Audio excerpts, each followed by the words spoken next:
Assalamualaikum warahmatullahi wabarakatuh. Perkenalkan, kami dari kelompok 7 ingin menuntaskan mata kuliah kartografi praktikum 1 tentang abad pertengahan.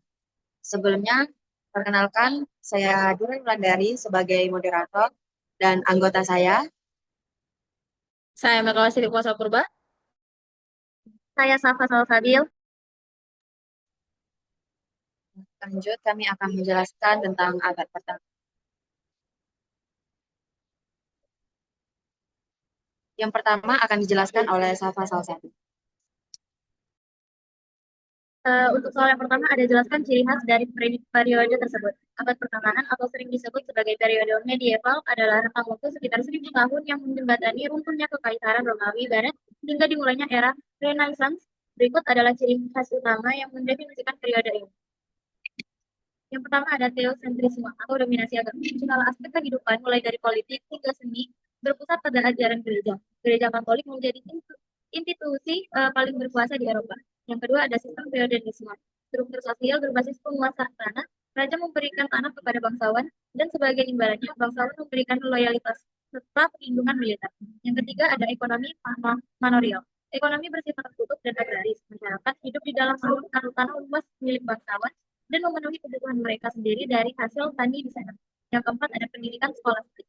Metode pembelajaran yang berupaya menyatakan antara iman atau teologi dan akal budi atau filsafat Aristoteles ini adalah cikal bakal lahirnya universitas. Yang kelima ada sistem kasta yang atur. Masyarakat terbagi jelas menjadi 3 golongan. Oratores atau mereka yang berdoa atau pendeta, ada delatores atau mereka yang berperan atau kesatria, dan yang terakhir ada laboratores atau mereka yang bekerja atau petani. Yang keenam ada arsitektur gotik dan romanisme. Pembangunan katedral besar dengan ciri khas atap kolom tajam dan jendela kaca patri sebagai bentuk pengagungan kepada Tuhan.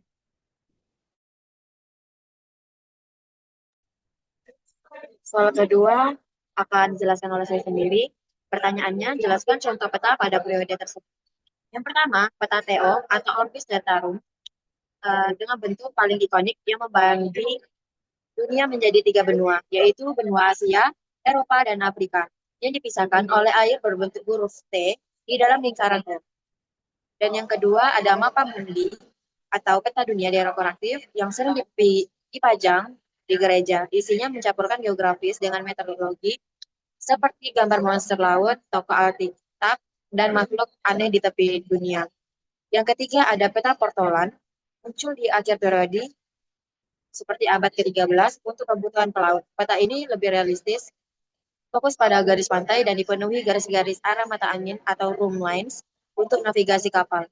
Yang terakhir ada peta Fra Mauro, dibuat sekitar tahun 1450. Peta ini menandai transisi dari pemikiran abad pertengahan ke era penjajahan. Peta ini dimulai meninggalkan mitos keagamaan dan fokus pada detail geografis yang lebih nyata berdasarkan laporan perjalanan Marco Polo.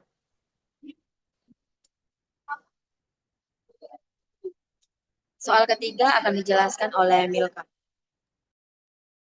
Oke, ada yang nomor 3, jelaskan perkembangan manusia dalam pemahaman kartografi pada periode tersebut. Yang pertama itu denominasi pandangan teologis atau awal abad pertengahan. Pada fase ini, peta dianggap sebagai media pengajaran agama, bukan alat ukur bumi. Dunia dipahami secara simbolis lewat peta Teo, di mana Yerusalem dianggap sebagai pusat fisik dan spiritual alam semesta. Yang kedua, pengaruh ilmuwan musim dalam kurung abad ke-9 sampai ke-12.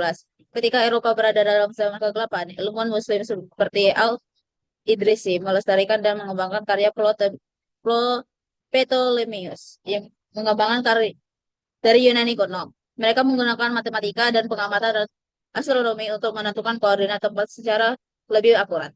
Yang ketiga, akhirnya peta Portolan abad ke-13. Seiring berkembangnya perdagangan maritim di Laut Tengah, manusia mulai membutuhkan peta yang realistis. Peta Portolan diciptakan dengan fokus pada detail garis pantai dan penggunaan garis-garis arah kompas atau rumlines untuk memandu kapal.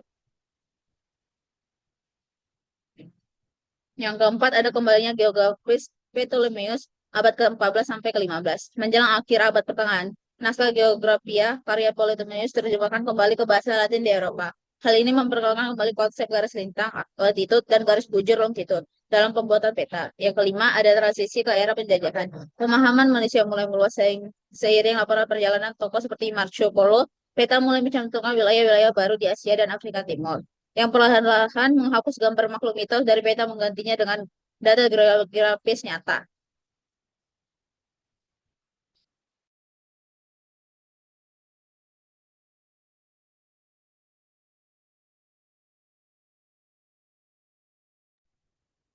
Pertanyaan keempat akan dijelaskan oleh saya. Bagaimana keseimbangan antara seni, art, ilmu sains, dan teknik teknologi pada periode tersebut?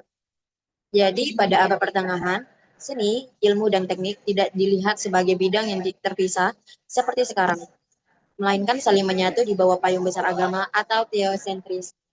Berikut adalah penjelasan mengenai keseimbangan ketiga aspek tersebut secara singkat. Yang pertama itu ada seni sebagai media komunikasi spiritual. Seni pada masa ini tidak bersifat ekspresi pribadi, melainkan alat untuk memuliakan Tuhan, karena mayoritas masyarakat buta huruf, seni rupa, dan kaca patri atau stained glass di katedral berfungsi sebagai alkitab visual untuk mengajarkan kisah-kisah suci. Yang kedua ada ilmu pengetahuan yang melayani teologi. Ilmu sains pada periode ini banyak dikembangkan melalui metode skolastis, yaitu upaya menyatukan akal budi dengan iman. Astronomi misalnya dipelajari secara mendalam, terutama untuk menentukan penanggalan hari raya keagamaan, seperti Paskah. Yang ketiga ada teknik arsitektur yang monumental. Teknik bangunan berkembang pesat demi mewujudkan visi seni reguler. Penemuan struktur flying butters atau penopang luar dan point arch atau lengkungan lancip dalam gaya gotik memungkinkan dinding gereja dibuat sangat tinggi dengan jendela kaca yang sangat besar tanpa takut runtuh. Yang keempat ada perpaduan dalam manuskrip terruminasi. Ini adalah contoh keseimbangan sempurna ketiganya. Ilmu digunakan untuk menulis naskah, seni ilustri, emas yang indah, dan teknik untuk pengolahan kulit hewan atau perkamen, serta membuat pigmen warna yang sangat lama. Yang kelima, ada teknologi mekanik praktis. Di akhir periode, sekitar abad ke-13, teknik pembuatan jam mekanik mulai muncul di menara-menara kota. Ini adalah titik di mana sains dan teknik mulai digunakan manusia untuk mengatur waktu secara presisi, yang perlahan mulai menggeser dominasi waktu, alam, atau ibadah. Yang terakhir ada sains dan teknik dalam kartografi. Seiring berkembangnya teknik pelayaran, ilmu geografi mulai digunakan untuk membuat peta portolan. Di sini, seni penggambaran peta mulai dipadukan dengan teknik navigasi kompas dan perhitungan jarak yang lebih akurat untuk keperluan perdagangan. Yang terakhir akan dijelaskan oleh Safa. Untuk pembahasan khusus, soalnya jelaskan bagaimana keterbatasan teknologi saat itu mempengaruhi akurasi dan penggunaan simbol di peta. Keterbatasan teknologi pada abad pertengahan sangat mempengaruhi cara manusia memetakan dunia. Karena keterbatasan alat ukur, peta lebih berfungsi sebagai media filosofi dan religius daripada alat navigasi yang akurat. Berikut adalah penjelasannya. 1. Ketiadaan alat ukur presisi. Tanpa adanya satelit, teleskop, atau alat ukur sudut yang canggih seperti sextant, kartografer tidak bisa menentukan koordinat astronomis secara pasti. Akibatnya, bentuk benua dan garis pantai dalam peta seringkali terlihat sangat distorsi atau melengkung tidak wajar. Yang kedua, ada penggunaan simbol sebagai pengisi ruang kosong.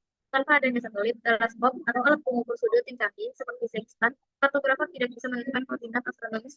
Akibat bentuk benua seringkali terlihat sangat abstraksi atau melengkung tidak wajar.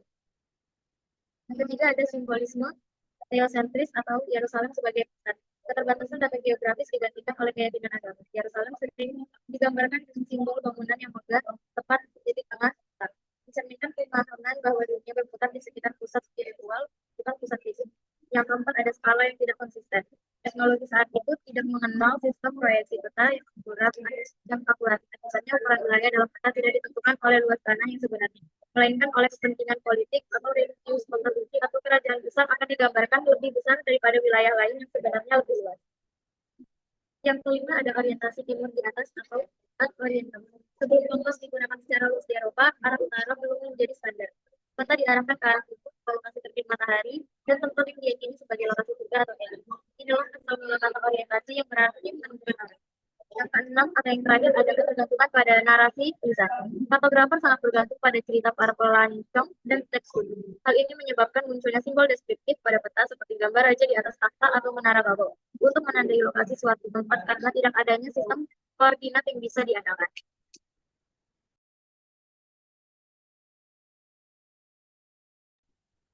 Kesimpulan pada presentasi kami pada hari ini itu ada abad pertama merupakan periode teosentris di mana seluruh aspek kehidupan mulai dari sistem sosial feodal hingga perkembangan ilmu pengetahuan berpusat pada domisili gereja.